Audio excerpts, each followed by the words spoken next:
မိမရှာကာရိုက်တာတွေပဲထပ်နေလို့အကယ်ဒမီမရနိုင်တော့တဲ့နေတိုမကြခင်ကျင်းပပြုလုပ်တော့မဲ့မြန်မာရုပ်ရှင်ထူးချွန်စုပေးပွဲအခမ်းအနားကြီးမှာအကောင်ဆုံးအမျိုးသားဇာတ်ဆောင်အကယ်ဒမီစုကြီးကိုနေတိုကသာရရှိသွားမယ်ဆိုတဲ့ထင်ကြေးပေးမှုတွေများပြားနေပါတယ်။နေတိုကအခုရက်ပိုင်းမှာရုံတင်ပြသနေတဲ့မြစ်လက်တက်ပင်မဲ့ရေးစည်းချမ်းတဲ့အမည်ရတဲ့ရုပ်ရှင်ဇာတ်ကားကြီးမှာ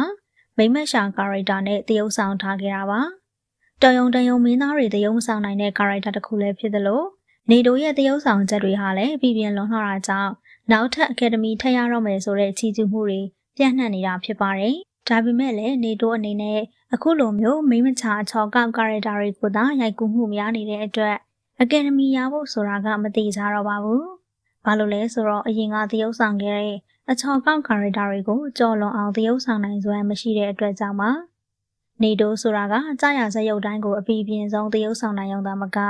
တုံယုံမင်းသားတွေတရုပ်မဆောင်နိုင်တဲ့မိမရှာကာရိုက်တာတွေကိုလည်းပြည်ပြင်းပိုင်နိုင်စွာနဲ့တရုပ်ဖော်နိုင်သူတစ်ယောက်ဖြစ်ပါတယ်။ဒီအတွက်ကြောင့်ပဲတာတေကြီးရုပ်ရှင်ဇာတ်ကားနဲ့အကောင်းဆုံးအမျိုးသားဇာတ်ဆောင်စုကြီးကိုမိမရှာကာရိုက်တာနဲ့ပဲရရှိလို့သွားခဲ့တာပါ။ဒါရင်မကမာမီရှိန်ဇာတ်ကားကြီးမှာလည်းမိမရှာကာရိုက်တာကိုအပြည့်ပြင်းဆုံးတရုပ်ဆောင်ပြီးပရိသတ်တွေကိုပါထပ်တူခန်းစားသက်ဝင်စေခဲ့ပါတယ်။ဒီလိုမျိုးမိမရှာဇာတ်ကောင်တွေကိုအကောင်းဆုံးတရုပ်ဆောင်နိုင်ပေမဲ့နေတိုးအနေနဲ့အခုနှစ်မှာတော့ဒီဇက်ကောင်တဲ့အကယ်ဒမီရဖို့ဆိုတာကမဖြစ်နိုင်တဲ့လောက်ပါပဲ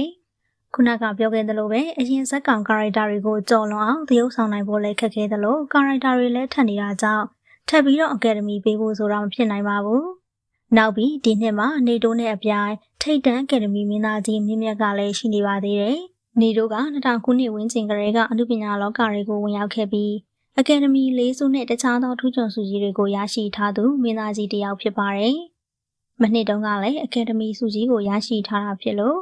အခု2025ခုနှစ်မှာတော့အကယ်ဒမီထည့်ရဖို့ဆိုတာကရခိုင်နှုန်းနဲ့နေခဲ့ပါပြီ။နေတိုအနေနဲ့လည်းတခြားသောဇက်ကောင်ကာရိုက်တာတွေများစွာကိုတရုပ်ဆောင်နိုင်ပေမဲ့သူ့ရဲ့အပိုင်းနိုင်ဆုံးဇက်ကောင်ဖြစ်တဲ့မိမရှာဇက်ကောင်တွေကိုပဲတရုပ်ဆောင်နေတာပါ။ဒါပေမဲ့ကြည့်ရှုသူပရိသတ်ကြီးတို့ရဲ့အမြင်မှာတော့ဒီဇက်ကောင်တွေကအရန်ကိုယိုးနေပါပြီ။နေတိုတရုပ်ဆောင်တာကပြည်ပြင်းကောင်းမွန်နေဆိုပေမဲ့အကယ်ဒမီထပ်ပြီးတော့ရနိုင်လောက်တဲ့အထီးကတော့မဟုတ်သေးပါဘူး။ဒီနှစ်မှာမြင့်မြတ်ရဲ့နှစ်လည်းဖြစ်နိုင်တယ်လို့သုံးသပ်ပြောဆိုနေကြတဲ့သူတွေကလည်းရှိနေပါတယ်။နေတိုးရဲ့စွမ်းရည်တွေကအကယ်ဒမီရနိုင်ပေမဲ့ဒီကာရိုက်တာနဲ့ကတော့နှစ်နှစ်ဆက်တိုက်အကယ်ဒမီရယူဖို့ဆိုတာကမသိကြသလောက်ပဲဖြစ်ပါတယ်။တစ်ဖက်မှာပြိုင်ဘက်ဖြစ်တဲ့မင်းသားကြီးမြင့်မြတ်ကလည်းတော်ယုံတန်ယုံမဟုတ်တာကြောင့်ဒီနှစ်အကယ်ဒမီရွေးချယ်ပွဲကတော့ပြိုင်ဘက်ကောင်းတွေနဲ့မြန်မြန်ဆိုင်ဆိုင်ကြီးကိုစောင့်ကြည့်ရမှာပါ။ကြီးစုသူပရိသတ်ကြီးတို့ရဲ့အမြင်မှာရောမိမရှာအချော်ကောက်ကာရိုက်တာတွေနဲ့ပဲတရုပ်ဆောင်မှုများနေတဲ့နေတိုးတယောက်အကယ်ဒမီထပ်ပြီးတော့ရလိုက်မယ်လို့ထင်ပါသလားရှင်။